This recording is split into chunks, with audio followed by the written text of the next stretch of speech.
শুভ শুভ সকাল বন্ধুরা। এই যে আজকে নিয়ে চলে আসলাম পিঠে পুলি। আজকে হচ্ছে পৌষ পার্বণ। পৌষ পার্বণে সবাইকে শুভেচ্ছা রইল।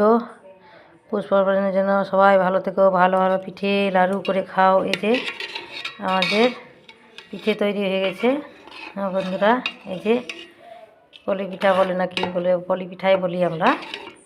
এই যে দুধ দিয়ে আর এই যে রয়েছে তোমার তিলের নাড়ু। এই তিলের নাড়ু করেছি, এই যে বাড়িতে সব তৈরি করেছি আমি। এই যে পিঠে তৈরি করেছি, পিঠে খাওয়া হয়েছে বন্ধুরা। চলে আসো সবাই খেতে। এই যে পিঠে তৈরি করে নিয়েছি, চলে আসো বন্ধুরা। এই যে সবাই খেতে, পিঠে খেতে। যে বন্ধুরা দেখো, শুভ সকাল বন্ধুরা। কি আজকে মেলা যাওয়ার দিন, সব জায়গায় গঙ্গা স্নানের মেলা। মকর স্নান হয়ে গেছে, গঙ্গা স্নানের মেলা যাওয়ার দিন আজকে। সবাই মেলা যাও, ভালো থেকো।